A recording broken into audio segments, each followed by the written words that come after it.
So, I'm as much as I praise the MPs that actually split from the party, good on them. They've shown at least one part of a small backbone they have. That's about as far as I really agree with them. And, the fact that, remaining in the EU is a pretty good idea. Other than that, that's really it. And they are massive centrists. There's no getting around it. And, I've said many times on this channel, we need to really think radical about how we are going to solve the situations that we are facing. We've got the housing crisis, that we know is a crisis, but it's the elephant in the room that no one wants to address. We've got universal credit that, we know is bad and doesn't work, and yet we have a government that just doesn't seem to care to want to try and fix it. They just keep on acting like it's working. So as a result, we are now walking around in a room that is, has nowhere else to move because we've got all these elephants in it, and denying that they don't exist is only going to make the problem worse. And it's not long before those elephants start to stampede and it becomes a real crisis point, especially for many people in this country. Many people, on universal credit have literally £30 a week to live on. That's the reality for many people in this country. And what they propose is just merely tweaking it. But merely tweaking it is not a good idea. And there's a really good opinion piece in the New Statesman, which basically says the post-crash era is no time for centrism. I completely agree. We need to just go one way or the other way, and we need to actually do it. That's why, again, I have my problems with Jeremy Corbyn, but you know what? I think if he got in, we'd actually get some stuff done. We'd actually be able to get good, proper, progressive agendas through. So, on the 24th of February, in a painfully awkward interview with the BBC's Andrew Marr, independence group Heidi Allen and Lutrina Berger tried and failed to articulate what the organisation's policy agenda might be. Allen stated that her gut instinct was against rail and water renationalisation. She qualified it with the forward line of the interview that the group would pursue politics based on evidence. To some, this is profoundly refreshing. To others, it is mere political posturing. But the majority of people who have probably been left wondering what the MPs mean by evidence-based policy. In fact, the phrase reveals more about the independent group than they may have intended. Politicians began speaking of evidence-based policy in the 1990s when, with the collapse of the Soviet Union, brought the defining ideological struggles of the previous 50 years to an end. Capitalism had won, and it was now up to enlightened governments to manage the market in the national interest, choosing policies based on merit rather than ideological dogma. Politicians were convinced themselves were to conceive themselves as technocrats, fine-tuning the market system, not representatives of different interest groups. For a time, this settlement appeared to work. Western economists claimed that the great moderation of the 90s and noughties, when inflation was low and growth was high, could be attributed to their effective economic management. The traditional cycle of boom and bust had ended through inflation, targeting taxes optimized to maximize long-term growth, and the outsourcing of public services to efficient private companies.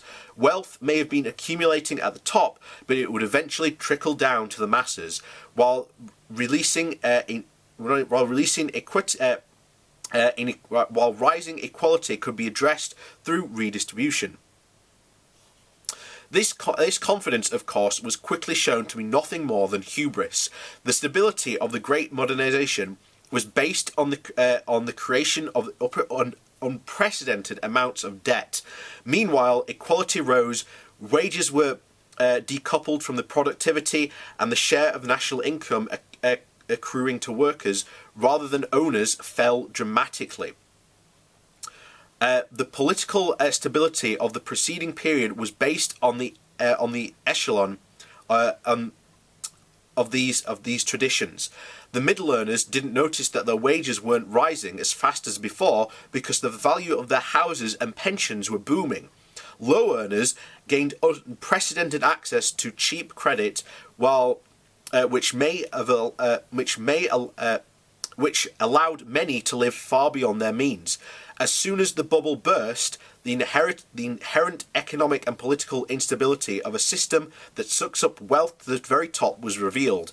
Politicians and economists whose faith in the market had blinded them to this instability were left holding the reins of an economy that they were no longer able to understand, let alone manage. The need for a new economic model explains the political polarization of the past decade. Those on the left advocate democratic socialism, a more equal distribution of wealth and income and ownership. A YouGov poll published earlier this year found that there was strong public support for policies such as renationalisation of the UK's water and energy companies, 57%, and higher taxes for the top 5% of those earners at 68%, and rent caps at 74%. Those on the right, meanwhile, argue that the nation should be strengthened to ensure that citizens, not foreigners, retain their share of a smaller pie. Such politics gains ground where the left fails to articulate radical economic alternatives, allowing the right to scapegoat migrants for economic disruption created by the elite.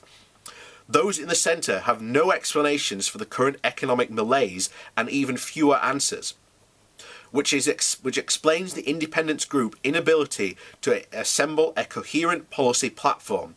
They need to clearly differentiate themselves from Labour. They cannot build a party on apathy to Jeremy Corbyn alone. But moving further to the right on economic policy will alienate most voters.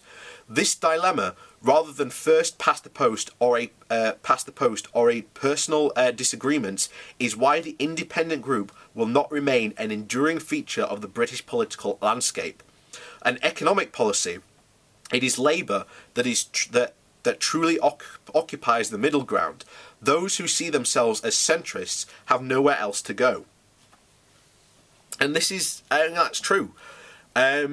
We have this group that essentially, come the next election, will not exist. This is why, if they are so confident that their ideas and their policy agendas are so good, then they should be they should have to stand a by-election. And I've said this before last time we discussed this, that they should have to stand for a by-election because they are no longer standing with the Labour Party, which was what people voted for.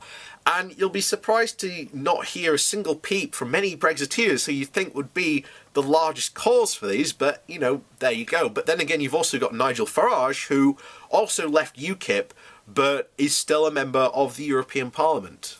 Go figure.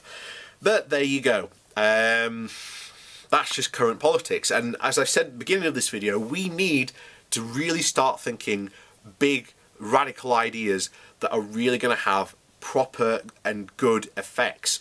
And we need to start, as was said there, wealth is just funneled up to the top, and this idea that it'll be a trickle down hasn't worked.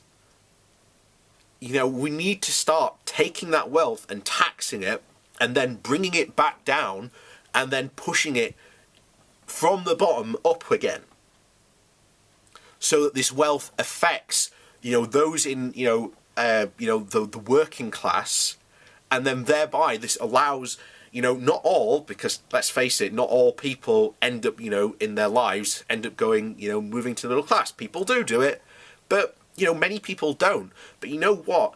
I would rather people of the working class be able to work a good job and have good education and be able to live a decent and a life with dignity, rather than have to go and rely on charity to be able to feed their families. That is not how we should be, that is not how we should be, running the government, running this country.